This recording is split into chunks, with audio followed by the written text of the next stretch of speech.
Assalamualaikum warahmatullahi wabarakatuh. Perkenalkan kami dari kelompok 3 dan 4 yang beranggotakan Adinda Faradina Dewi, Nabila Yumna Nurfaiza, Nadia Lutfia, Sivi Mariska Azahroh, Qurratul Ahyun Maulida Putri, dan Fakhriyatul Fuaidah. Nah, di sini kami akan membahas terkait tentang teori perkembangan moral Kohlberg. Pada tahap konvensional, tahap ini merupakan tahap tertinggi teori perkembangan moral Kohlberg. Pada tahap ini, individu telah mengembangkan pemahaman tentang moralitas yang melampaui aturan dan harapan sosial. Mereka menyadari bahwa adanya hukum dan aturan itu adalah kesepakatan yang dapat diubah dan bahwa ada prinsip-prinsip moral universal yang lebih tinggi yang harus dipatuhi bahkan jika bertentangan dengan hukum atau norma sosial. Tahap pasca konvensional terdiri dari dua tahap. Yang pertama yaitu tahap 5 orientasi kontrak sosial. Nah, pada tahap yang pertama karakteristik itu ada memahami relativitas hukum. Individu pada tahap ini menyadari bahwa hukum dan aturan bukanlah sesuatu yang absolut dan tidak dapat diganggu-gugat. Mereka melihat bahwa hukum ini sebagai hasil kesepakatan sosial yang dibuat untuk mengatur kehidupan bersama dan dapat diubah jika diperlukan. Kemudian yang kedua ada menghargai hak individu. Pada tahap ini fokus utamanya adalah melindungi hak-hak dasar dan kebebasan individu. Mereka mempercayai bahwa adanya sistem sosial yang baik itu adalah sistem yang menjamin hak-hak semua orang secara adil, seperti hak untuk hidup, hak untuk kebebasan, hak untuk berpendapat, dan hak untuk mendapatkan perlakuan yang sama di mata hukum. Kemudian yang ketiga ada mengutamakan proses demokratis. Nah, pada tahap ini individu sangat menghargai proses demokratis dan berpartisipasi dalam pengambilan keputusan. Kemudian terdapat contoh perilaku. Yang pertama yaitu berpartisipasi dalam demonstrasi damai untuk menuntut perubahan kebijakan yang dianggap merugikan masyarakat. Yang kedua, mengkritik pemerintah yang melanggar hak asasi manusia. Lalu yang ketiga, ada aktif dalam organisasi sosial yang memperjuangkan keadilan kesetaraan.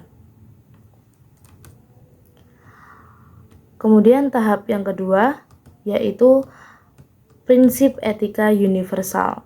Pada karakteristiknya yaitu berpegang pada prinsip moral yang abstrak. Nah, pada tahap ini memiliki tanda dengan komitmen yang kuat terhadap prinsip-prinsip moral universal yang abstrak seperti keadilan, kesetaraan, martabat manusia, dan hak asasi manusia. Kemudian yang kedua yaitu mengutamakan hati nurani. Individu pada tahap ini itu bertindak berlandaskan hati nurani dan keyakinan moral mereka sendiri. Kemudian yang ketiga ada menunjukkan rasa tanggung jawab moral yang tinggi. Individu pada tahap ini memiliki rasa tanggung jawab moral yang mendalam terhadap seluruh umat manusia dan bersedia mengambil resiko atau pengorbanan pribadi untuk membela prinsip-prinsip mereka.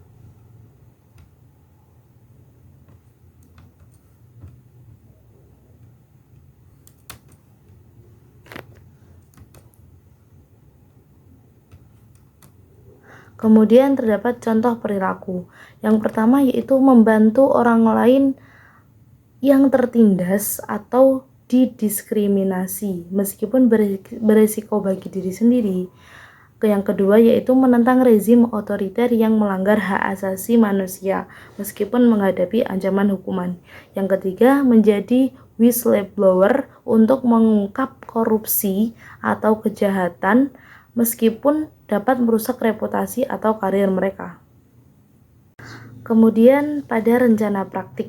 Nah, tujuan dari rencana praktik kali ini yaitu untuk menguji bagaimana seseorang membuat keputusan moral berdasarkan prinsip etika seperti keadilan atau hak asasi manusia. Terdapat langkah-langkahnya, yaitu persiapan, yaitu memilih satu orang yang cukup memahami etika atau moral.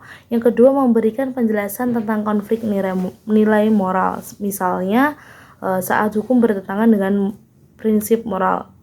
Kemudian yang kedua, terdapat studi kasus, memberikan skenario moral seperti memilih siapa yang harus diselamatkan ketika hanya ada satu obat untuk 2 pasien penting. Kemudian yang ketiga, pengambilan keputusan. Nah, pada pengambilan keputusan ini meminta seseorang tersebut untuk memilih salah satu dan memberikan alasan keputusan mereka. Yang kedua, menanyakan apakah keputusan mereka berdasarkan prinsip moral universal seperti keadilan atau nilai manusia. Kemudian yang terakhir ada evaluasi. Apakah keputusan yang diambil itu menunjukkan pemikiran yang berbasis prinsip moral yang lebih tinggi, yaitu pasca konvensional, bukan hanya mengikuti aturan atau norma. Jadi kesimpulannya, praktik ini menunjukkan bahwa seseorang pada tahap pasca konvensional membuat keputusan moral berdasarkan prinsip universal seperti keadilan dan hak manusia, bukan hanya mengikuti aturan atau norma. Sekian presentasi dari kelompok 3 dan 4, kurang lebihnya mohon maaf. Wassalamualaikum warahmatullahi wabarakatuh.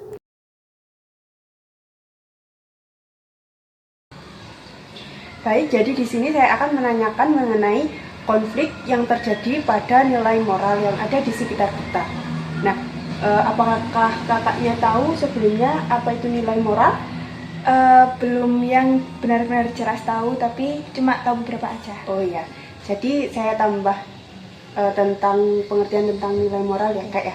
Nilai moral itu adalah sesuatu yang terjadi ketika konflik nilai moral itu adalah sesuatu yang terjadi ketika hukum bertentangan dengan prinsip moral seseorang atau individu. Nah, dalam situasi ini biasanya seseorang itu dihadapkan dengan dilema di mana tindakan yang sesuai dengan hukum itu tidak sejalan dengan keyakinan moral mereka, sehingga hal ini menyebabkan ketidakpastian atau kebingungan. Oke. Baik, jadi dari sedikit penjelasan tadi, apakah kakak sudah memiliki sedikit gambaran mengenai konflik yang terjadi pada nilai moral? Ya, sudah ada tambahan pengetahuan saya. Oh ya, sekarang saya mau minta tolong, ini ada satu contoh kasus, kemudian minta tolong kakak untuk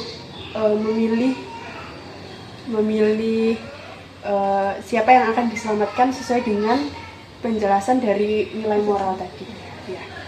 Ini kasusnya adalah contohnya, misalnya di dalam sebuah desa yang terpencil hanya ada satu dokter. Nah, dokter ini memiliki akses ke vaksin yang langka. Nah, tetapi jumlahnya hanya bisa mendapatkan satu vaksin. Sedangkan di desa tersebut itu terdapat 2 pasien yang membutuhkan vaksin tersebut. Nah, pasien yang pertama adalah seorang anak kecil yang sedang sakit parah, dan pasien yang kedua adalah seorang pemimpin desa yang sangat dihormati dan penting untuk keberlangsungan desa tersebut. Nah, jika Anda adalah seorang dokter yang terlibat dalam kasus ini, kepada siapakah Anda akan memberikan vaksin? Oke, mungkin kalau menurut saya pribadi ya, saya akan lebih mengutamakan anak kecil tadi. Karena kan sebagai kepala desa, itu kan mungkin sudah berumur kan orangnya. Pasti kan tidak mungkin anak kecil udah jadi kepala desa gitu kan. Ya. Pasti sudah sedikit lebih tua daripada yang anak kecil tadi. Kenapa saya pilih vaksin tersebut dikasihkan kepada anak kecil? Karena anak kecil ini memiliki kesempatan yang lebih panjang untuk kedepannya gitu. Jadi daripada memprioritaskan kepala desa tadi, saya lebih memilih untuk memprioritaskan anak kecil yang mendapatkan vaksinasi tersebut. Iya, terima kasih atas jawabannya, Kak. Ya. Kemudian pertanyaan selanjutnya adalah dari keputusan kakak tadi, kakak bisa menjelaskan atau kakak bisa menyimpulkan apakah kesimpulan kakak tadi berdasarkan dengan prinsip moral universal seperti keadilan atau nilai manusia, atau kakak lebih mengutamakan, lebih mematuhi aturan yang ada di desa tersebut?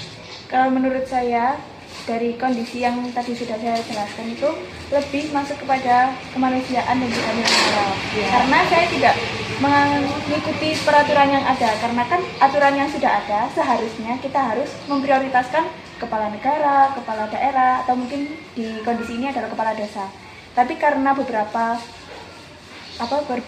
pertimbangan yang ada, karena hal itu saya memilih ke anak kecil, dan itu menurut saya masuk ke dalam kemanusiaan dan juga nilai moralnya.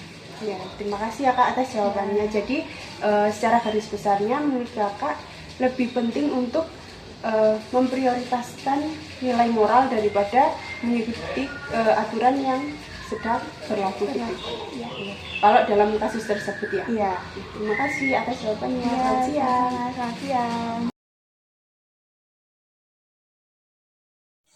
Baik, di sini saya akan memberikan kesimpulan dari video ini. Jadi, pada tahap pasca konvensional dalam teori perkembangan moral Kohlberg, itu merupakan tahap tertinggi dalam perkembangan moral individu. Jadi, di mana seseorang itu mengembangkan pemahaman moral yang melampaui aturan sosial dan hukum. Pada tahap ini, individu menyadari bahwa hukum adalah hasil kesepakatan sosial yang bisa diubah dan bahwa prinsip moral universal seperti keadilan dan hak asasi manusia itu harus diutamakan meskipun bertentangan dengan norma sosial. Kemudian pada tahap pasca konvensional ini terdiri dari 2 tahapan, yaitu tahap 5, orientasi kontrak sosial.